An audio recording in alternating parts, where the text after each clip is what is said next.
사람은 자기가 원하는 바가 채워지면은 행복하고 성공한 것으로 생각을 해요. 그러나 그것은 시간이 지나게 되면은 그건 아니라는 것을 곧 알게 되는 거지요. 그렇다면은 어떻게 되면은 행복하고 성공하게 되는 것일까요? 하나님이 주시는 것을 받으며 산다면은 궁극적으로 행복해지고 그 인생은 성공을 하게 되는 거예요. 정리해서 다시 말씀을 드립니다. 사람은 자신이 원하는 바가 채워지면 행복해지는 것이 아니라 하나님이 주시는 것을 받고 살아야 행복해지고 성공하는 존재가 우리 사람이라는 거예요. 이 원리가 사실이라는 것을 우리는 주위에서 많이 듣고 보고 있지요. 세상 사람들은 돈을 많이 벌면 행복해질 것이라고 여기고 돈 많이 버는데 인생을 매진하고 있잖아요. 그런데 원하는 돈을 많이 벌을 수 있는 로또 복권에 당첨된 사람들의 결과를 보시잖아요. 자신이 행복해지기는커녕 도리어 망들어지고 가정이 파탄 났다는 말을 우리가 많이 듣고 있잖아요. 이런 것들을 통해서 인생은 자신이 원하는 바를 받게 된다고 행복해지는 것이 아니고 성공하는 것도 아니고 하나님이 주시는 것을 받게 된다면 행복하고 성공하는 인생이 되는 것이 분명해진다는 것을 증거하는 것이죠. 증명해내는 것이죠. 그래서 오늘은 예배를 드리는 우리 모두가 행복하고 성공적인 인생이 되어지기를 바라는 마음으로 생명과 평강의 언약을 누리는 사람이라는 제목으로 하나님의 말씀을 배워내 드리도록 하겠습니다. 자, 우리 한번 제목을 한번 같이 읽겠습니다. 생명과 평강을 누리는 사람. 생명과 평강을 누리는 사람. 생명과 평강의 언약을 누리는 사람. 생명과 평강의 언약을 누리는 사람. 예, 생명과 평강의 언약을 누리는 사람이 생명과 평강을 누리는 사람이야. 예, 이런 제목 하에 첫 번째로 전해드리고 싶은 말씀이 레위와 세운 언약을 자신에게 주신 언약으로 믿어야 한다. 우리 한번 따라서 하겠습니다. 레위와 세운 언약을 자신에게 주신 언약으로 믿어야 한다. 방금 전에 인생이 행복해지고 성공을 거두는 비결은 자신이 받기를 원하는 바를 받는 것이 아니라 하나님이 주시는 것을 받게 되므로 행복하고 성공적인 인생이 된다고 전해드렸어요. 그렇다면 하나님이 인생에게 주기를 원하는 바가 무엇일까요? 그것은 하나님이 레위인과 세운 하나님의 언약인 생명과 평안의 언약을 이루어 주십니다. 레위인과 세운 생명과 평안의 언약을 이루어 주시는 거예요. 우리 말라기 2장 5절 말씀 보겠습니다. 시작. 레위와 세운 나의 언약은 생명과 평강의 언약이니라. 여기서 레위와 세운 나의 언약이라는 말이 나오는데 레위는 누구인가 하면은 하나님이 주시는 것으로만 자신의 필요를 공급받고 사는 사람을 레위라고 하는 거예요. 레위인이라고. 애국에서 종살이를 하던 이스라엘 백성들이 가나안 땅에 들어가 차지한 땅을 기업으로 분배를 받을 때에 12지파 중에 11지파는 땅에서 나오는 소산물을 먹고 살도록 그렇게 하셨어요. 레위 지파 사람들은 하나님이 주시는 것을 먹고 살도록 하시기 위해서 땅을 분배를 안 해주셨어요. 레위인들은 오직 하나님에게서 나오는 것으로만 사는 사람이고 하나님이 책임져 주시는 사람이에요. 그렇기 때문에 레위는 하나님만 바라보고 사는 사람이에요. 하나님이 주시면 먹고 하나님이 안 주시면은 굶을 수밖에 없는 사람이니 오직 하나님만 바라보며 하나님만 소망으로 알고 사는 사람을 레위인이다 이렇게 부르는 거예요. 이 사람을 레위인이라고 하는데 이런 사람에게 주시는 축복이 뭐라고요? 생명과 평강의 언약이야. 생명과 평강의 언약이 주신다고 약속을 하셨단 말이에요. 하나님이 주시면 안 먹고 안 주시면 오늘은 금식하라고 그러시는구나 라고 받아들이고, 또 하나님은 굶겨 죽이시지는 않으시는 분이라고 생각을 하고 사니 얼마나 뱃속이 편하냐는 거예요. 예? 먹을 것이 없어서 자기로 구하여 채우려고 하면은 평강을 누릴 수가 없을 텐데, 하나님이 음식을 안 주시는 이유가 있겠지. 응? 하나님이 나에게 음식을 오늘 안 주시는데 이유가 있겠지. 기다리자 하고 그렇게 받아들이니까 이런 사람에게 하나님이 하나님의 생명이, 하나님의 마음과 평강이 임하게 된다는 거예요. 그러니 이런 하나님의 마음과 하나님의 평강을 받을 수 있는 사람은 하나님을 전적으로 믿는 믿음의 사람이라고 볼 수 있는 것이죠. 이 두 가지를 받는다는 것은, 이 생명과 이 평강을 받는다는 것은 아무나 받을 수 없을 정도로 귀한 복을 받은 사람임에 틀림이 없는 것이죠. 하나님께서는 우리들에게도 이런 레위인이 되기를 원하신다는 거예요. 우리에게 이런 레위인이 되기를 원하요. 성경에 있는 모든 말씀은 다 누구에게 주시는 말씀이에요? 저와 여러분에게 주시는 말씀이에요. 아담에게 한 말씀도 아담에게 한 말이 아니라 현재의 아담이 저와 여러분이야. 저에게 주시는 말씀으로 이 성경을 받는 사람은 정말 풍성한 생애를 살아갈 수 있다는 거예요. 그래서 우리 인생도 레위인과 같은 마음으로 삶으로 말미암아 생명과 평안의 언약이 이루어지는 복을 누리기를 원하시는 분이 우리 하나님이시에요. 그렇게 되기 위해서는 여기 나오는 레위인에게 하신 언약이 자신에게 하신 언약으로 믿고 받아들여야 하는 거예요. 그렇게 여길 때에 하나님께서 레위에게 언약하신 것들이 우리 인생들에게도 이루어져 우리도 생명과 평안의 언약이 이루어짐을 누릴 수 있는 장본인이 주인공이 되게 하신다는 것을 믿으셔야 하는 거예요. 여기서 하나님의 생명과 평안을 주신다는 말씀이 얼마나 귀한 말씀이냐면은, 하나님의 생명과 평안을 주신다는 의미는 하나님 자신을 주신다는 의미야. 하나님의 마음을 주신다는 의미의 말씀이에요. 사람이 하나님 자신과 하나님의 마음을 받고 살 수 있다면은 그보다도 복이 어디 있겠냐. 그렇기 때문에 우리 인생의 행복과 성공은 하나님의 생명을 받는 것과 하나님이 주시는 평강을 주시겠다는 언약이 이루어지는 거예요. 참으로 복이 되는 말씀이시죠.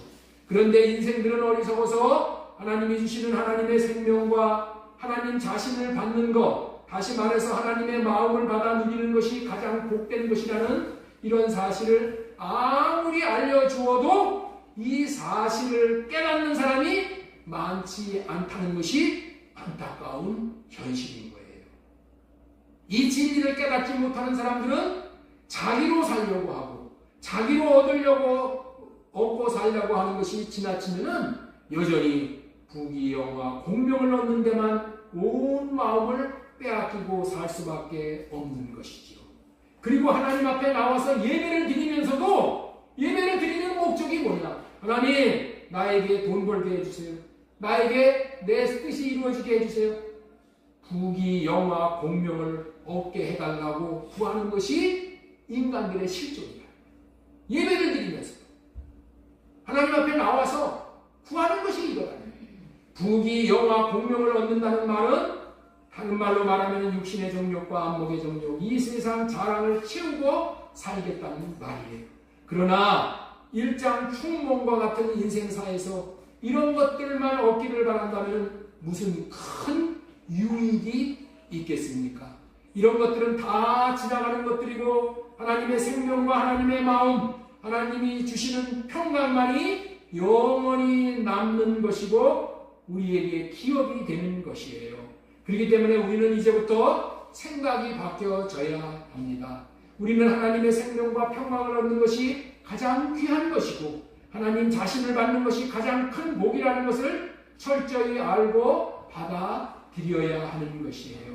그렇기 때문에 오늘은 생명과 평안을 주시겠다고 레위에게 주신 언약이 저와 여러분들에게 동일하게 주신 언약이라는 것을 믿고 받아들이는 것이 절대적으로 필요합니다. 맞습니다. 우리는 이 언약이 나 자신에게 주신 언약이라는 것을 마음판에 새겨야 돼요. 뼈저리게 새겨야 되는 거예요. 하나님께서는 우리에게 반드시 필요한 것, 없어서는 안 될 것을 주시겠다고 언약하시고 예수 그리스도로 말미암아 이루어 주심으로 우리가 받도록 하시는 분이 우리 하나님이에요. 그 필요한 것 중에 첫 번째에 해당되는 것이 우리에게 꼭 필요한 첫 번째가 해당되는 것이 하나님의 생명과 하나님이 주시는 평강을 받는 거예요. 천하를 얻어도 마음의 평강, 편안함이 없다면은 그 얻은 것이 무슨 유익이 되겠냐? 천하를 얻으면 무슨 소용이 있어요? 이병철 회장이 죽기 전에 그렇게 번뇌를 많이 했다. 자기가 천국이 있다는 것을 알려주면 천국 갈 수 있게 자기를 인도하면 내 재산 반 나눠주겠다. 왜 그렇게 번뇌를 해요? 모든 인생들은 죽으면 지옥이라는 것을 다 알게 되기 때문에 그래요. 지옥에서 무슨 생명과 평안을 누릴 수가 있겠어요? 인생들에게는 평강이 무엇보다도 중요한 거예요. 그래서 하나님으로부터 오는 평강을 얻어야 한다는 거예요. 이것을 얻는 것이 너무나도 중요하기에 하나님은 레위인에게 언약하시고 언약을 이루시어 그 평강을 주시고자 열심히 일하시는 분이 우리 하나님이시라는 것을 우리는 꼭 기억했으면 좋겠어요. 천만군보다도 중요한 평강을 주시기 위해서 약속하시고 약속 안에 들어온 자들에게 평강이 이루어지게 해주시는 분이 우리 하나님이신 거예요. 사람은 세 종류의 사람이 있다는 것을 여러분들은 기억하고 계시는지요? 사람은 세 종류의 사람이 있어요. 질문을 한번 하겠습니다. 기억하시는지. 사람은 세 종류의 사람이 있는데 어떤 종류의 사람이 있나요? 세 종류의 사람. 여기 기록해놨죠. 사람은 원인이 있어. 원인. 원래 사람. 원래 사람은 뭐예요? 타락하기 전에. 타락하기 전에 사람. 그 다음에 타락한 후의 사람, 죄인이라는 말이에요. 그리고 세 번째는 언약인이 있어요. 언약인. 의인이라고 하지 않고 세 번째 사람을 언약인이라고 하는데 이 언약인은 언약 안에 들어와 언약을 믿고 사는 사람으로 이 언약인이 의인인 거야. 이 언약인이.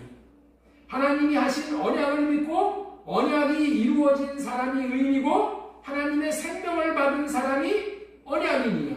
언약 안에서 평강을 누리는 사람이기에 이런 의미를 통틀어서 언약인이라고 하는 거예요. 우리는 저와 여러분은 다 무슨 사람이에요? 언약인. 예. 언약인은 언약 신앙으로 사는 거예요. 언약을 따라서 사는 거예요. 언약을 믿고 오직 언약을 따라서 사는 사람이에요. 그런데 문제는 사람이 언약 안에 들어와 살기가 쉽지가 않다는 거예요. 왜냐하면 마귀는 인생들이 하나님께서 약속하신 언약 안에 들어와 사는 꼴을 보지를 못하는 거야. 인생들에게 생명과 평강의 언약이 이루어지게 됨으로 말미암아 그리스도 안에서 그리스도가 주시는 하나님의 생명과 평강과 그 외에 수많은 혜택인 은혜를 누릴 수가 있게 되기 때문에 이 언약 안에 들어와 사는 꼴을 마귀가 못 보는 거예요. 사탄은 이런 모습으로 인생들이 잘 되는 것을 배가 아파서 가만히 두고 볼 수가 없기에 날마다 우는 사자가 삼킬 자를 찾듯이 찾아서 육신의 생각으로 자꾸만 찌르는 거예요. 육신의 생각. 찔러가지고 육신의 생각대로 살도록 해서 넘어지게. 언약 안에 들어오지 못하게. 이게 악한 마귀의 역사라는 거예요. 그 결과로 언약을 떠나 생명과 평안을 누리지 못하다가 사망에 이르도록 하는 자가 사탄입니다. 집에 육선이 가득해도 아무리 먹을 것이 많아도 평강을 누리지 못하면 아무 소용이 없는 거잖아요. 내 집에 먹을 것은 많은데 맨날 싸움들만 하고 살면은 이거 뭐예요? 그 지옥이나 마찬가지죠. 그러니까 우리 하나님은 우리에게 뭘 주시기 위해요? 하나님의 생명을 주셔서 생명으로부터 나오는 하나님의 평강을 우리에게 주시기를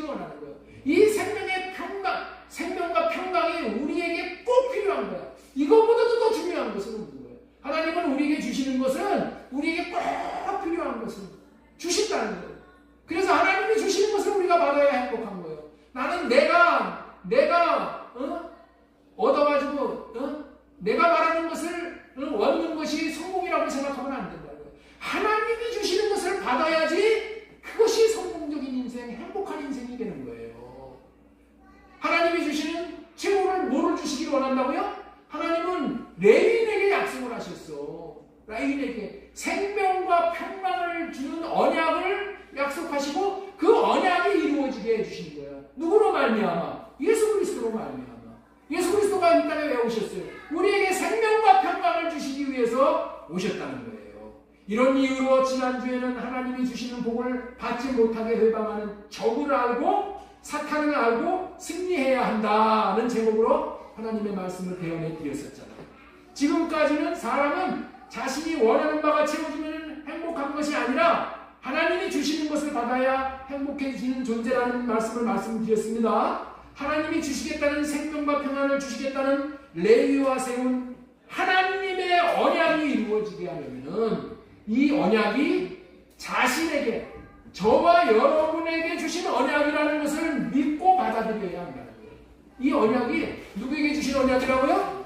저와 여러분에게. 그 레위에게 주는 거야. 레위인들에게 주는 언약이야. 이렇게 여기면은 나와는 상관이 없는 거야. 이 언약을 누구에게 주셨다고요? 저와 여러분에게 주신 거야. 저와 여러분이 하나님의 생명과 평안을 누리게 하기 위해서 이 언약을 먼저 약속하시고 언약을 예수 그리스도로 말미암아 이루어지게 해주신 거예요. 새 언약의 중보자이신 예수 그리스도가 이 언약을 이루어 주시기 위해서 죽으셨어. 새 언약을 이루어 주시는 거예요. 지금까지는 설교 제목 생명과 평안을 누리는 사람, 첫 번째 레위와 세운 언약을 자신에게 주신 언약으로 믿어야 한다. 두 번째 전해드릴 말씀은 구절구절이 평강을 주시고자 하는 하나님의 마음이다.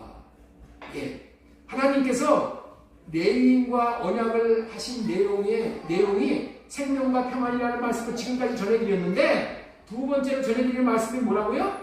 하나님의 말씀은 구절구절이 평강을 주시고자 하시는 하나님의 마음이다. 이 말씀을 소제목으로 두 번째 소제목으로 전해드리고 싶은 거예요. 이 복된 언약이 자신에게 주신 언약이라고 믿고 받아들이는 사람에게 하나님의 생명과 평강을 하나님께서 얼마나 주시기 원하시는지가 하나님의 그 마음이 나타나 있는 곳이 하나님의 말씀이라는 거예요.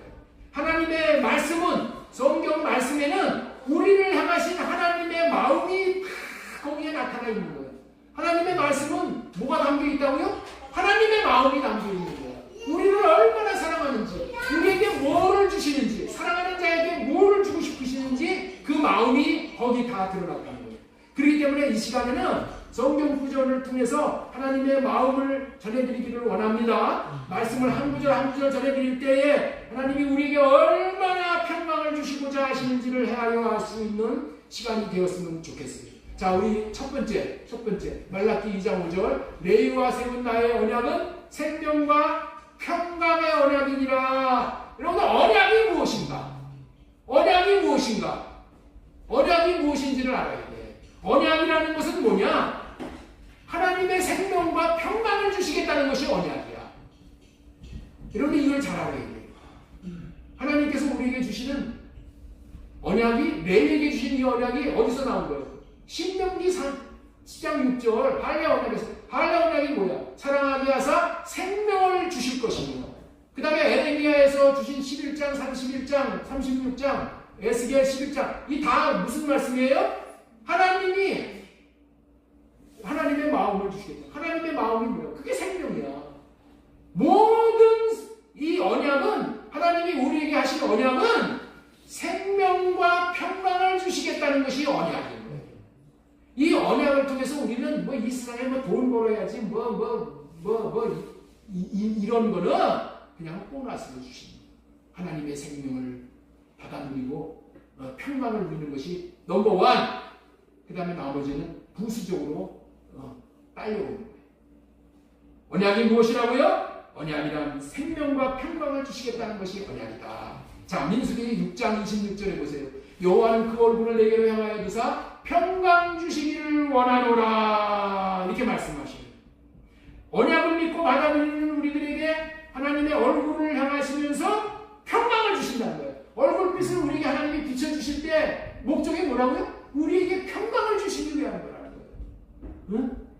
자, 우리 역대상 23장 25절에도 다윗이 이르기를 이스라엘 하나님 여호와께서 평강을 그의 백성에게 주시고 평강을 그의 백성에게 주시고 우리 하나님은 마음에 평강을 먼저 주시고 그리고 예루살렘에 영원히 거하시는 우리 마음에 영원히 거해 주시고 먼저 평강을 주시고 그리고 우리 마음에 거하시는 그분이 우리 하나님이에요.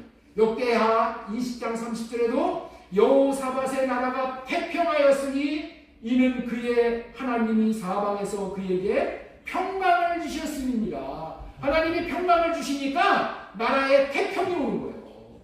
하나님이 평강을 주시니까 우리 가정에 평화가 임하는 거예요. 네? 우리 가정이 잠잠해지고 평안을 누리게 되어집니다.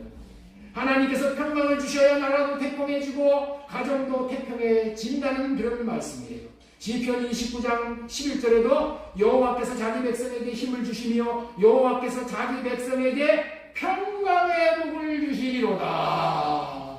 하나님은 무슨 복을 주신다고요? 평강의 복을 주신다는 거예요. 하나님은 언약 안에 있는 자기 백성들에게만 평강의 복을 주시는 분이셔요. 시편 119편 165절에도 주의 복을 사랑하는 자에게는 큰 평안이 있으니 주의 복을 사랑하는 자에게 뭘 주신다고요? 평안이 뭐야? 이게 평강이야.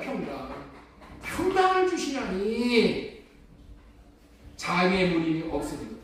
잠언 3장 1절로 2절 내 아들아 나의 법을 잃어버리지 말고 내 마음으로 나의 명령을 지키라. 그리하면 그것이 네가 장수하여 많은 해를 누리며 평강을 더하게 하시리라. 예? 자녀들이 하나님의 법을 따라서 살 때 하나님이 제일 먼저 주시는 게 뭐예요? 평강을 주십니다. 평강. 자, 3원 3장 7절에도 그의 길은 즐거운 길이요 그의 지름길은 다 평강이니라. 평강. 마음에 평강이 있는 사람이 길을 걸어갈 때도 방황하지 않고 지름길로 가는 거예요. 인생길을 마음에 평강이 없으면 이리 갈까 저리 갈까 이리 갈까 저리 갈까 먼저 마음에 평강을 주시오. 그래서 마음에 확신을 가져. 진리의 말씀 하나님의 말씀만 따라가면 되는구나. 그 길을 따라가는 것이 지름길을 가는 거야. 가장 첫종을 걷는 거예요. 잠언 3장 1절로 2절에 내 아들아 나의 법을 잃어버리지 말고 이거 했죠? 예. 자, 잠언 3장 17절 그 길은 즐거운 길이요 그 지름길은 다 평강이니라. 우리 잠언 3장 1절 2절 안 했네.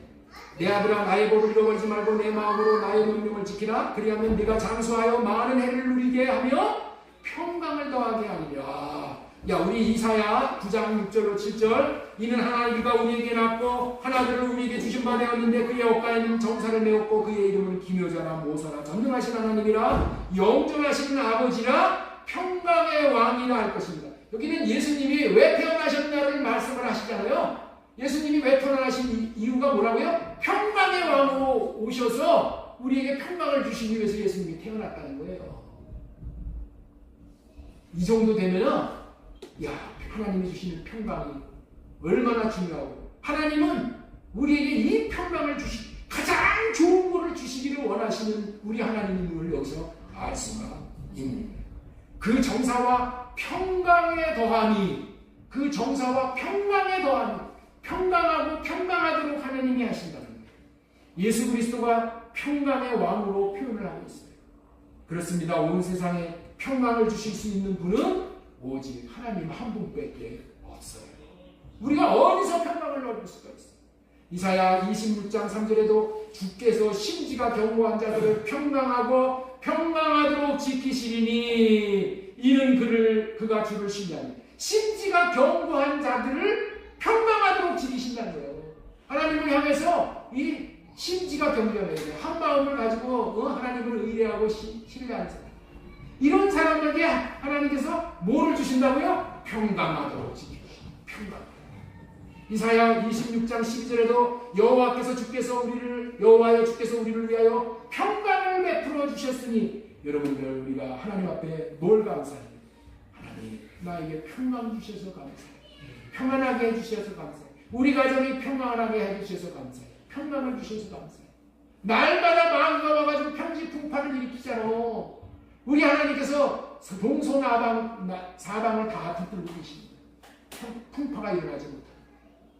마귀는 바람을 일으키는 존재잖아요. 우리 하나님이 평강하도록 지키시니 우리 하나님께서 우리를 위하여 평강을 베푸시니 우리를 위하여 평강을 베푸신다. 자, 이사야 57장 19절에도 입술의 열매를 창조하는 자 여호와가 말하노라. 먼데 있는 자들에게든지 가까워 있는 자든지 평강이 있을지어다. 평강이 있을지어다. 하나님이 우리에게 평강을 선포해 주시면 우리에게 평강이 임하는 거예요. 네? 평강을 우리가 받을 때에 우리가 고치심을 받는 거야. 네. 우리가 왜 병이 들어요? 네? 우리 하나님께서 평강을 주시는 그 평강을 기대하고 나아갈 때 질병도 떠나가는 거예요. 네. 이사야 62장 보세요. 여호와께서 이와 같이 말씀하실 때 보라 내가 그에게 평강을 강같이 그에게 문나라의 영광을 넘치는 시내같이 주니 평강을 강같이 부어주시니. 여러분 우리가 기도해야 돼. 하나님 내 영혼의 평강을 강같이 부어주세요. 우리 자녀들에게 평강을 강같이 부어주세요. 그래서 여기 휩쓸리고 저기 휩쓸리고 여기가 좋은가 저기가 기웃기웃거리지 않게 해주세요. 우울증 걸리지 않게 해주세요. 평강이 나를 주장하면은 여러분들 딴 생각을 안 하고 하나님만 붙들고 나아가는 거예요. 이 평강이 우리에게 부어질 때에 우리는 마귀에게 휘둘리지 않는 거예요. 왜 마귀에게 휘둘려가지고 이렇게 자살하는 사람들이 많아요? 평강의 복을 못 받기 때문에 그래요. 하나님 앞에 나와서 구하고 구할 때 우리 하나님께서 평강을 강같이 우리에게 부어주시는 거예요. 요한복음 14장 27절에 평안을 너희에게 끼치노니 곧 나의 평안을 너희에게 주노라. 내가 너희에게 주는 것은 세상이 주는 것 같지 아니하니 너희는 마음에 근심도 말고 두려워하지도 말라. 우리 하나님께서 평강을 우리에게 주시면은 마음의 근심 걱정 다 사라지는 거예요. 하나님이 나를 책임지신다는 것을 굳게 믿게 되기 때문에 요동하지 않게 되는 거예요. 요한복음 16장 34절에도 이것을 너희에게 이름은 너희로 내하면서 평안을 누리게 하려 합니다. 우리 하나님께서 우리에게 말씀을 주시고 우리 하나님은 우리를 가까이 해주셔요. 뭐를 하시기 위해서? 내 안에 평안을 누리기 위해서. 요한복음 20장 21절에 또 예수님께서 또 이르시되 너희에게 평강이 있을지어다. 아버지께서 나를 보내신 것 같이 나도 너희를 보냅니다. 인생들에게 평강이 얼마나 중요하게 여기셨으면 예수님께서 부활하셔서 첫 번째 제자를 찾아오셔서 일성으로 하신 말씀이 뭐예요? 너희에게 평강이 있을지어다. 예? 부활하신 주님의 말 첫 마디가 평강이 있을지어다. 평강이 있을지어다. 로마서 2장 10절에도 선을 행하는 각 사람에게 영광과 존귀와 평강이 있으리니 먼저는 유대인에게요 그리고 헬라인. 이 세상의 모든 사람은 평강이 필요하지 않은 사람은 한 사람도 없어. 다 주님이 주시는 평강을 받아야지 사람답게 살 수 있어요. 로마서 14장 17절에도 하나님의 나라는 먹는 것과 마시는 것이 아니오 오직 성령 안에 있는 의와 평강과 실학입니다. 하나님의 나라에서 주시는 복이 뭐라고요? 의와 평강과 실학. 평강의 복이 여기에 이렇게 하나님의 나라에서 주신 복 중에 포함되어 있죠. 로마서 15장 13절에도 소망의 하나님이 모든 기쁨과 평강을 믿음 안에서 너희에게 충만하게 하사. 하나님이 평강 주시는 분이라는 것을 믿는 자에게 하나님은 말로 말할 수 없는 평강을 부어주시니 강같은 평강이 우리에게 임하게 해주시다. 에베소서 1장 2절에도 하나님 우리 아버지와 주 예수 그리스도로부터 은혜와 평강이 너희에게 있을지어다. 하나님 그리스도께서만이 평강을 주실 수 있는 분이십니다. 빌립보서 4장 6절에도 보면은 아무것도 염려하지 말고 다만 모든 일에 기도와 간구로 너희 구할 것을 감사함으로 하나님께 알아와 그리하면 모든 지각에 뛰어난 하나님의 평강이 그리스도 예수 안에서 너희 마음과 생각을 지켜주신다. 하나님의 평강. 평강에 주는 누구예요? 그리스도. 하나님에게서 있는 것을 하나님이 우리에게 주시는 거예요. 골로새서 3장 15절에도 그리스도의 평강이 그리스도에게 속한 것이라는 거예요. 너희 마음을 주장하게 하사 너희는 평강을 위하여 한 몸으로 부르심을 받아. 우리가 왜 하나님 앞에 만세전에 택하시고 우리를 불러내셨어요? 교회를 불러내셨어요? 평강을 위하여 불러내셨대요. 평강을 위해서. 평강을 누리고 평강을 나누어주기 위해서 우리를 불러주셨대. 데살로니가전서 5장 23절에도 평강의 하나님이 친히 너희를 온전히 거룩하게 하시고 너희의 온 영과 혼과 몸이 우리 주 예수 그리스도께서 강림하실 때 의롭게 보장되기를 원합니다. 평강의 하나님이 이런 일을 하신 거예요. 평강의 하나님. 데살로니가전서 3장 16절에도 평강의 주께서 친히 때마다 일마다 너희에게 평강을 주시고.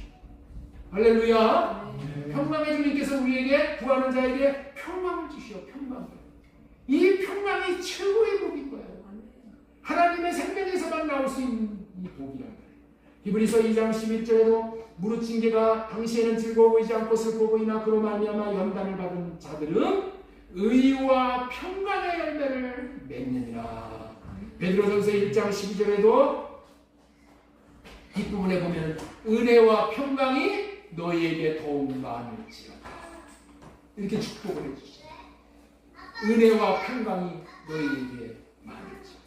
베드로후서 3장 14절에도 주 앞에서 점도 없고 흠도 없이 평강 가운데서 나타나기를 힘쓰라.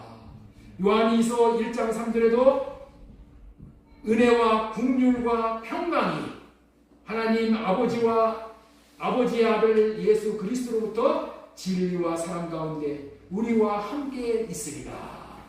평강이 함께 있는 것이 최고입니다. 그래서 이 평강이 우리에게 필요하기 때문에 구구절절 이렇게 말씀을 통해서 평강을 말씀하십니다.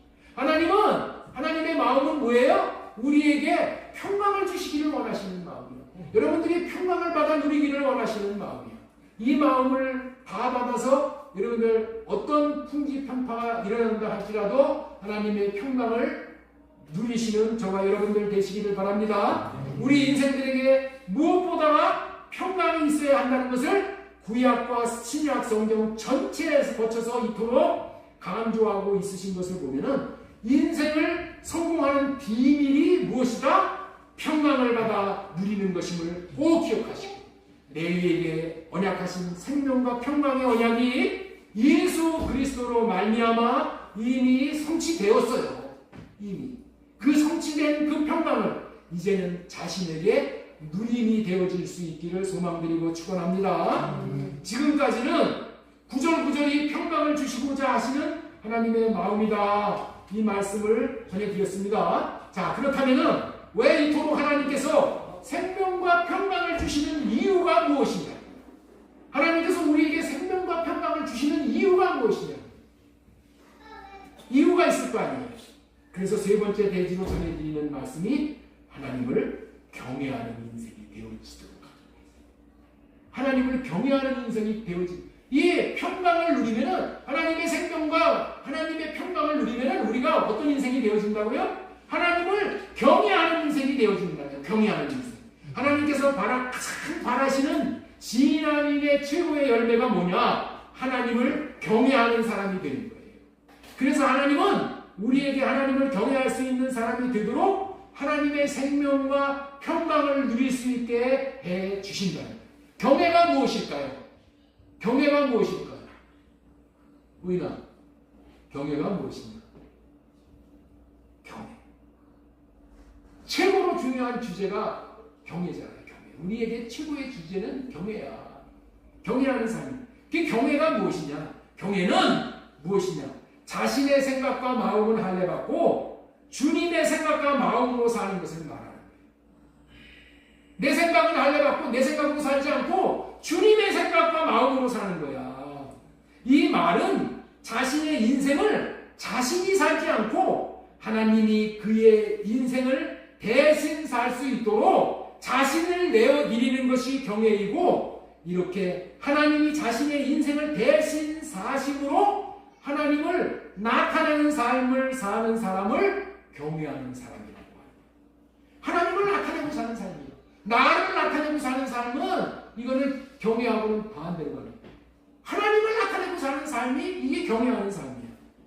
도입 부분에서도 말씀드렸다시피 사람은 자기가 원하는 것을 받아야 행복하고 성공하는 사람이 될 줄 알지만은 하나님이 주시는 것을 받아야 행복하고 성공하는 사람이 된다고 말씀을 전해드렸습니다. 하나님이 주신 것 중에 최고의 것이 뭐냐? 그게 예수님의 마음. 하나님을 경외하는 예수님의 마음이야. 예수님의 마음은 하나님을 경외하는 마음이야. 하나님을 나타내는 마음이야. 어느 곳에 가든지 예수님을 하나님을 나타내고 살았단 말이에요. 이 예수님의 받고 삶으로 예수님의 마음, 하나님을 경외하는 예수님의 마음이 이게 경외하는 마음이니까 이 예수님의 마음을 받고 삶으로 하나님의 평강을 누리고 사는 것이 최고의 행복이고 최고의 성공이라는 말씀이에요. 오늘 본문에서는 하나님이 주시고자 하는 것은 하나님의 생명과 평강이라고 했잖아요. 이것을 받으면 최고로 성공하는 사람이 되는 것인데, 왜냐하면 하나님의 생명과 평강을 받으면 하나님을 경외하는 사람이 되기 때문에 그래요.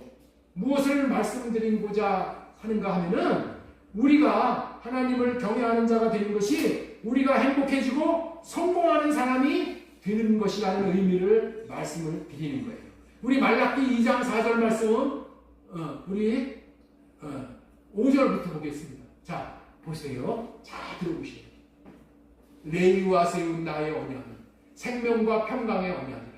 내가 이것을 그에게 준 것은 그로 경외하게 하려 함이라. 생명과 평안을 주시는 이유가 뭐라고요? 하나님을 경외하고.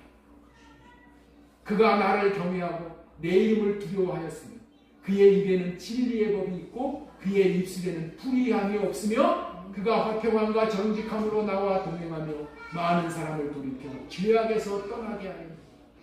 하나님의 생명과 마음을 받으면 이런 삶을 살 수 있게 된다는 거예요. 이런 삶을 살게 하기 위해서 하나님께서 하나님의 생명과 하나님의 평강을 우리에게 주신다는 거예요.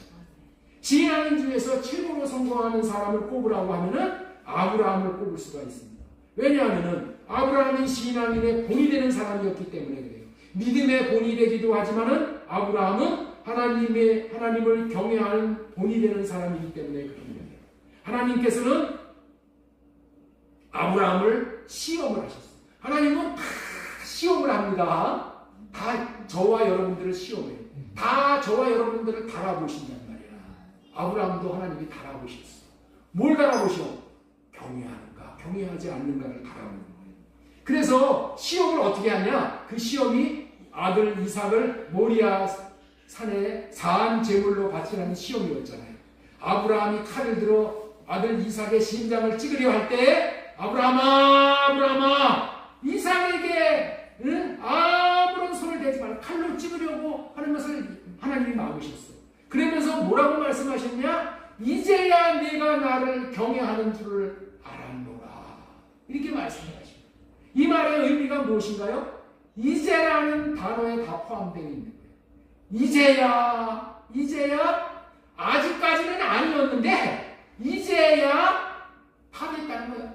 경외하는 사람이 되었다는 거예요. 이제는 하나님을 경외하는 사람이 되었으니까 내가 너에게 더 바랄 것이 없다. 그 이후로는 아브라함에게 시험이 없었어. 시험이 없었어. 이 경외의 이 시험을 통과해야 돼요. 하나님은 저와 여러분이 하나님을 경외하는 삶을 살면은 더 이상 바랄 것이 없어. 더 이상 시험이 없어.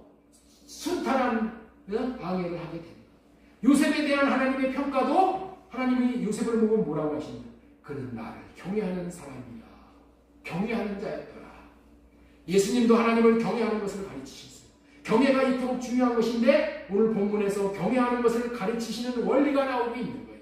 하나님은 레위에게 생명과 평강의 언약이 이루어지게 해서 생명과 평강을 누리게 함으로 말미암아 하나님을 경외하도록 가르치신다는 거예요. 우리 다시 한번 말라기 2장 5절 보겠습니다. 레위와 세운 나의 언약은 생명과 평강의 언약이라 내가 이것을 그에게 준 것은 그로 레위로 경외하게 하려 합니다. 그가 나를 경외하고 내 이름을 두려워하였으며 그의 입에는 진리의 법이 있고 진리의 법으로 사는 거야. 진리의 법. 육신의 생각을 하려받고 주님이 주시는 생각과 마음으로 사는 법이 진리의 법이라고 했잖아요. 그의 입술에 불의함이 그렇게 사니까 입술에 불의함이 나타나지가 않는 거예요. 이 마음에서부터 하늘을 받는. 그가 화평함과 정직함으로 나와 동행하며 많은 사람을 돌이켜 죄악에서 떠나게 하십니다. 레위와 세운 하나님의 언약이 이루어져서 생명과 평강을 주시는 이유가 뭐라고요? 하나님을 경외하게 하기 위함이다. 우리가 경외의 이 목표에 도달하는 것은 나로 되는 게 아니라 하나님이 주시는 생명과 평강을 누릴 때 이런 삶을 살게 되어지는 거예요.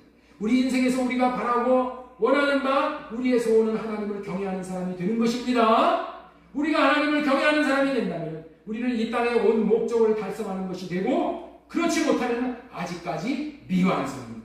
우리 인생이 알곡이 되는가 아직 알곡에 이르지 못하고 영으로 가는가 하는 것은 경외로 보면 돼요. 경외. 그것을 결정하는 것이 하나님이 주시는 생명과 평강을 누림으로 되어진다는 것을 우리는 마음에 새겨야 돼요. 하나님께서 레위인들처럼 하나님을 소망으로 삼고 사는 저와 여러분들을 경외하는 자들이 되도록 이끄시는 방법이 이 생명과 평강을 누리도록 해서 경외를 가르치십니다. 오늘은 하나님을 경외할 수 있는 비결을 깨달아가는 것이 너무나도 중요하기 때문에 강조하는 거예요. 여기에 우리가 마음을 집중하고 마음을 들여 경외할 수 있는 분들이 다 되실 수 있었으면 좋겠습니다. 하나님께서 우리들이 하나님을 사랑하고 경외하도록 하시는 방법은 하나님의 생각, 하나님의 생명, 다시 말해서 하나님의 생명과 평강을 주시도록 하시어서 누릴 수 있도록 하는 방법을 사용하신다는 것은 참으로 의미가 있는 거예요. 하나님이 주시는 하나님의 마음과 평강의 맛을 보면은 하나님을 사랑하고 경외하게 되는 것이에요. 하나님이 얼마나 우리를 사랑하시는지를 하나님의 마음과 평강을 맛본 사람이 알기 때문에 하나님을 사랑하고 경외까지 하게 되는 거예요.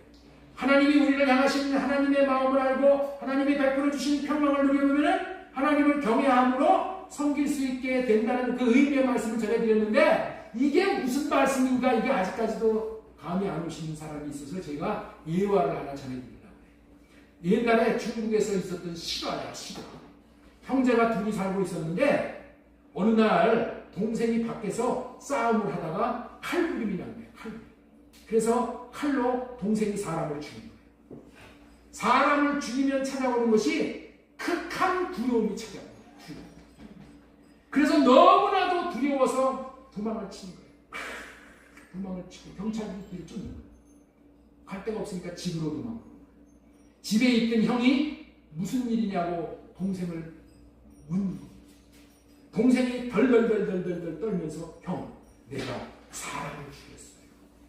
경찰들이 지금 나를 쫓고 있어요. 고통이 다칠 거예요. 라고 했을 때 형이 야, 빨리 옷을 벗어라. 그 동생이 옷에 피가 피범벅이 옷이야. 형이 자신의 옷을 벗어서 동생에게 입혀주고 자신이 그 피 묻은 옷을 입고 그리고 동생을 이 헛간에다가 숨겨주고 나오고 아니나 다를까 잠시 후에 경찰이 들이닥쳐서 형이 피가 묻은 옷을 입고 있는 모습을 보면서 형이 야, 너 살인자지? 이렇게 묻는 거예요. 그랬더니 형이 맞아요. 내가 그 사람 죽인 사람이에요. 형이 그렇게 얘기한 거예요. 그래서 형이 경찰관들에게 대신 끌려가게 되었어요. 마침내 형이 동생 대신에 사형을 당하게 된 거예요. 그 일로 인하여 동생은 형이 얼마나 자신을 사랑하는지 그 사랑의 마음을 알게 됩니다. 그리고 형이 자신의 진짜 형이다. 둘도 이 세상에 없는 형인 것을 알게 됩니다. 그 형의 마음을 통해서. 그리고 자신을 죽음의 두려움에서 벗어나게 한 형을 잊을 수가 없습니다. 어느 날 동생은 자신 때문에 형이 살인자라는 누명을 쓰고 죽게 된 것이 너무나도 마음이 아파서 경찰서를 찾아갑니다. 그리고 가서 자백을 합니다. 사람을 죽인 것은 바로 나인데 여차여차해서 우리 형이 대신 사형을 당했습니다. 우리 형의 누명을 벗겨주시고 내가 대신 나를 죽여주십시오. 그랬더니 여러분 일사부재리의 원칙에 의해서 한 번 죄의 값을 치르면 다시는 안 치르게끔 되어 있잖아요. 그래서 이 동생이 풀려나서 자유인으로 평강을 누리며 인생을 살게 되었잖아요. 그 살면서 그의 마음에는 항상 형이 있는 거예요. 늘 형에게 감사한 마음을 가지고 일평생 형의 마음에서 그친 빛을 기억하면서 이제 자신이 이 세상에서 어떻게 살아야 돼요? 형이 못다 산 삶을 내가 대신 살아야 돼요. 대신 형이 이 땅에서 살아야 될 삶을 내가 대신 살아야 돼요. 형의 이름을 드러낼 수 있는 그런 정말로 가치 있고 의미 있는 삶을 살게 되었다. 그렇습니다. 우리는 예수 그리스도께서 대신 고난받으시고 죽으신 그리스도의 희생을 통해서 예수님이 나 때문에 죄인이라는 누명을 쓰고 죽으신 거예요. 나 때문에. 그렇죠. 동생 때문에 형이 살인자라는 누명을 쓰고 죽었잖아요. 예수님이 나 때문에 누명을 쓰고 돌아가셨잖아요.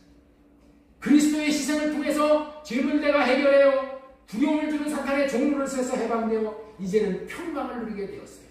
우리가 평강을 누릴 수 있도록 하기 위해서 예수 그리스도가 엄청난 대가를 치루어 생명과 평강의 언약이 이루어지게 해주셔서 평강을 누릴 수 있게 되었음을 깨달아 한다면 이제는 우리는 우리의 인생을 헛살 수가 없어요. 이제는 어떻게 살아요? 그리스도를 경외하는 삶을 살 수가 있게 해주셔요. 그 마음을 우리가 받은 거예요. 그리스도를 위해서 사는 삶이 하나님을 경외하는 삶이에요. 그리스도가 나 자신의 삶을 대신 살아주는 삶, 나를 통해서 그리스도가 나타나는 삶을 살도록 하시기 위해서 엄청난 대가를 치루어 주셔서 자신이 평강을 얻게 되었다는 것을 깨달아 안 사람만 이제 하나님을 경외할 수 있는 사람이 되어진다. 여러분들 전쟁을 경험해 본 분들은 전쟁이 없는 평화가 얼마나 귀한 것임을 알고 있잖아요. 나라가 줄 수 있는 첫 번째의 복이 전쟁을 막아주는 거야. 전쟁을 막아주는 거. 지금 우리나라가 평화를 누리기 위해서 이 평화를 누리기 위해서 6.25 사변 때 엄청난 희생의 대가를 치루어줬기 때문에 지금 평화를 누리고 있잖아요. 그뿐 아니라 지금도 평화를 유지하기 위해서 천문학적인 숫자의 국방비가 들어가고 많은 병사들이 이 나라에 전쟁이 일어나지 않도록 고생을 많이 하고 있기에 우리는 전쟁을 막을 수 있으므로 평화를 누리고 있는 거예요. 마찬가지로 하나님 나라의 평강이 우리들에게 있기 위해서 평강을 누리게 하기 위해서 예수 그리스도께서 원수 마귀 사탄과 싸워 죽음으로 승리하셨기 때문에 우리가 그 희생의 대가로 영적인 평화를 누리고 있는 거예요. 지금도 여전히 원수 마귀와 싸워주시고 계시기 때문에 우리가 얻는 복이 평강의 복인 거예요. 이 평강은 거저 얻은 것이 아니라는 거예요. 대가를 치르고 얻은 거예요. 이런 사실을 마음에 깊이 깨달아 안 사람은 내가 평화를 누리는 것이 예수 그리스도로 말미암아 누리는 평강이다라는 것을 아는 사람은 이제 양심이 있다면은 이제 예수님을 위한 삶을 살게 된다. 예수님을 나타내는 삶을 살게 된다는 것. 그런 하나님을 위해서 사는 삶이 하나님을 경외하는 삶이다. 예수 그리스도께서 우리에게 평강의 언약을 이루어 주시기 위해서 희생당하신 그 마음을 아는 사람은 하나님을 경외하는 삶을 살게 되고 하나님의 이름을 두려워하는 삶을 살게 되고 그 입에 항상 진리의 법을 말하고 불의를 저버리고 화평함과 정직함으로 살고 하나님과 동행하는 삶을 삶으로 말미암아 자신도 평강을 누릴 뿐만이 아니라 많은 사람을 돌이켜 죄악을 떠나도록 하는 삶을 살도록 제사장적인 삶을 살게 된다. 많은 사람을 돌이켜 죄악을 떠나게 하옵니다. 예? 내 자녀가 죄악을 떠나게 하는 삶을 살게 된다. 제사장적인 삶을 살게 된다. 주님을 나타내고 사는 삶을 살면은 내 자식 걱정할 게 없어. 자식도 죄악을 떠나고 자식도 하나님을 닮아가는 삶을 살게 돼. 이게 제사장적인 삶. 제사장은 어떤 삶이야? 예수님과 같은 삶을 나는 죽고 예수님의 마음으로 사는 삶. 이것이 하나님의 마음과 평강이 이루어지도록 하기 위해서 예수 그리스도가 대신 희생을 당함으로 말미암아 평강을 누리게 되었음을 깨달은 자들이 살 수 있는 삶이에요. 그 삶이 하나님을 경외하는 삶이라는 거예요. 그렇습니다. 하나님은 우리를 하나님을 경외하는 삶에 이르게 하도록 하기 위해서 하나님까지 자신에게 하나님께서 자신에게 어떠한 은혜를 베푸셔서 마귀의 종살이에서 벗어나 오늘 지금 자신이 평강의 복을 누릴 수 있는지를 절절히 깨닫게 하심으로 말미암아 경외하는 삶을 살게 하십니다. 경외가 그냥 되는 게 아니에요. 내가 경외하는 삶을 마음만 먹고 그래 경외하는 삶을 살아야 되겠다. 마음을 가지고 되는 게 아니라 하나님의 이 마음을 깨달아 하는 삶. 깨달아 한다는 삶이 뭐예요? 하나님이 경외하는 마음을 주시는 거예요. 예수님의 마음을 주셔야지 그 마음을 받아야지 경외하는 삶을 살 수 있게 돼요. 하나님은 우리가 반드시 하나님을 경외하는 삶을 살도록 하시오 열매가 되게 하시는데 하나님의 마음과 평강을 누리게 하심으로 그 삶을 살게 하시는 좋으신 하나님, 감사하는 하나님이십니다. 그런데 마귀들이 이 자기를 섬기게 하는 방법은 다른 거예요. 하나님을 섬기게 하는 방법과 마귀가 자기를 섬기게 하는 방법은 다르다는 거예요. 그들은 이렇게 말을 하는 거예요. 마귀에게 속한 자들, 마귀들은 사람에게 뭘 주냐? 두려움을 주어서 자신들을 섬기게 합니다. 이게 마귀의 방법이에요. 하나님의 마음을 주어서 평강을 누리도록 해서 하나님을 섬기도록 경외하도록 하지만은 마귀 귀신은 무슨 마음을 준다고요? 두려워하는 마음을 주어서 겁이 나서 큰 화를 당하게 될까봐 두려워서 어쩔 수 없이 섬기도록 하는 것이 마귀의 방법이에요. 어느 날 승려가 한 사람을 만났어요. 그리고 그 사람에게 이런 말을 하는 거예요. 당신을 보니 삼재가 꼈네. 삼재가 꼈네. 그래서 이 삼재가 껴가지고 큰일 나겠다는 거예요. 그러니까 이 사람이 그 승려를 붙잡는 삼재를 벗어나기 위해서 어떻게 하면 될까요? 삼재를 벗어나기 위한 방법은 아들을 절에다가 입적시키고 이런 일이에요. 그렇지 않으면 공양미 3,000석을 부르고 그렇지 않으면 큰 병거가 생길 거야 하는 두려움을 주는 거야. 두려움. 그런 말을 들으면 두려움에 사로잡혀서 그 승려의 말을 안 들을 수가 없는 거야. 이것이 마귀 귀신이 사람을 종으로 삼는 방법이야. 그들과 같은 부류가 누구냐? 이게 무당이야. 무당들은 이런 말을 해요. 삼재를 벗어나기 위해서 큰 구슬 해야 된다. 구슬해야 돼. 구타는데 얼마나 많이 돈이 많은 거야. 그렇지 않으면 무슨 일이 벌어진지 모른다고 겁을 주면서 부적을 사가야 돼. 부적 차게 됩니다. 그렇지 않으면 큰 재앙, 화를 당할 거니까. 그러니까 어떻게 돼? 화를 당한다는 말을 들으니까 두려워가지고 잠만 잘라면 이 삼재가 꼈는데 이 삼재를 벗어나려면 부적 사다가 붙이는 거지. 이 구태해야 된다는 거예요. 그게 하는 거예요. 그게 누구의 방법이야? 이게 사탄의 방법.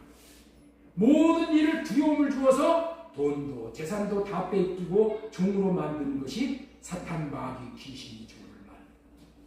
요한복음 10장 10절 도둑이 오는 것은 도둑질하고 죽이고 멸망시키려는 것뿐이에요. 도적이 오는 것이 누구나 도적이 사탄이다. 도적이 와가지고 우리를 두려움을 주어서 다 뺏어가는 거예요. 우리의 영혼 다 도둑질이에요. 완전히 다른 거예요. 완전히 하나님의 방법과 하나님께서 하나님의 사람을 경외하는 자들이 되게 하는 방법과 사탄이 믿지 않는 사람을 자기의 종으로 만드는 방법이 완전히 다릅니다. 사탄의 정체가 이렇다는 것을 알게 되니까 우리는 더욱더 주님께 감복하고 감사하고 우리의 마음이 더욱더 주님에게 향하게 돼요. 나에게 주님밖에 없어. 이런 마음이 생깁니다. 우리는 하나님이 이토록 감사하신 분이라는 것, 최고의 인격자이시라는 것을 새삼 알게 되었으니 우리의 마음을 더욱더 주님께 드려 경외하는 삶으로 말미암아 하나님으로부터 너는 나를 경외하는 자로다 라는 최고의 인정과 칭찬을 받을 수 있었으면 좋겠어요. 자, 네 번째로 전해드린 말씀이 뭐냐? 두려움을 주는 영과의 전쟁에서 반드시 승리해요. 우리가 생명과 평강을 누리기 위해서는 첫 번째 어떻게 된다고 했어요? 레위와 세운 하나님의 언약이 나 자신에게 주신 언약이라는 것을 믿어야 되는 것이고, 하나님이 구절구절 말씀을 통해서 평강을 주시고자 하는 하나님의 마음을 우리가 알아야 되는 것이고, 하나님을 경외하는 인생이 되어지는 것이 뭘로 인해서? 생명과 평강을 누림으로 인해서입니다. 자, 네 번째, 두려움을 주는 영과의 전쟁에서 반드시 승리해야 돼요.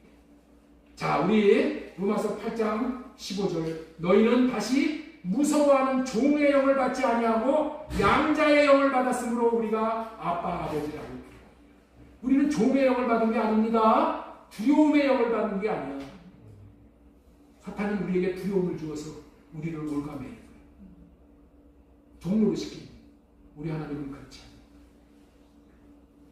않아요. 요한일서 4장 8절을 했습니다. 사랑 안에 두려움이 없고 온전한 사랑이 두려움을 내쫓나니. 하나님의 사랑이 우리의 두려움을 다 내쫓고, 우리 하나님은 우리에게 생명과 평강을 주셔서 우리가 하나님이 베풀어 주신 그 사랑에 감복해서 너무나도 감사해서 그를 따라가는, 그를 섬기는 거예요. 네? 나는 없고 주님만 나타나는, 그렇게 살아가게 하시는 것이 우리 하나님. 로마서 8장 15절 다시 한번 읽겠습니다. 너희는 다시 무서워하는 종의 영을 받지 아니하고 양자의 영, 아들의 영, 아빠 아버지라고 부릅니다. 하나님은 두려움을 주지 않습니다. 오직 두려움을 준 자는 마귀고 두려움을 주는 존재는 마귀고, 하나님은 생명과 평강을 주십니다.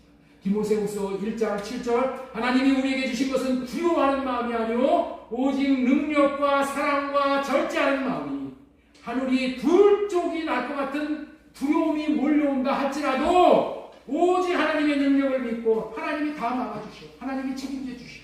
사랑과 절제의 삶을 살아갈 때 두려움이 떠나가고 생명과 평강을 구체적으로 누리게 된다는 것을 우리는 기억해야 합니다. 사탄은 두려움을 주는 영입니다. 세상은 두려움의 영으로 가득 차 있어요.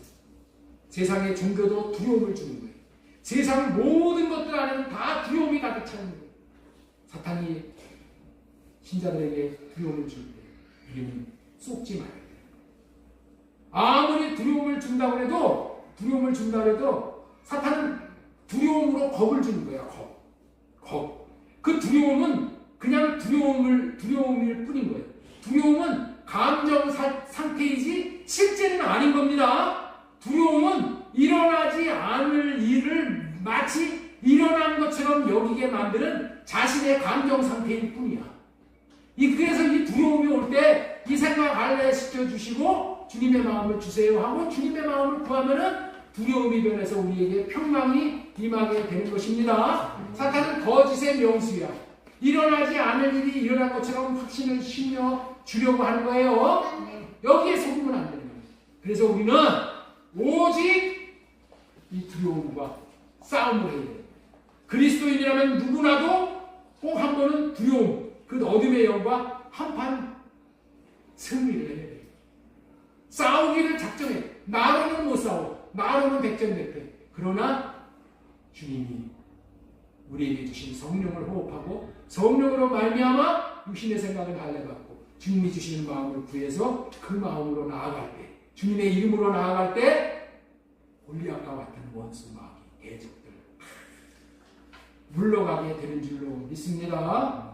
이런 삶을 살아 하나님의 생명과 평강을 우리 주님 앞에 갈 때까지 영원토록 누리시는 저와 여러분 다 되실 수 있도록 주 예수님의 이름으로 축복하고 또 축원합니다. 하나님 아버지 감사합니다. 우리에게 꼭 필요한 것이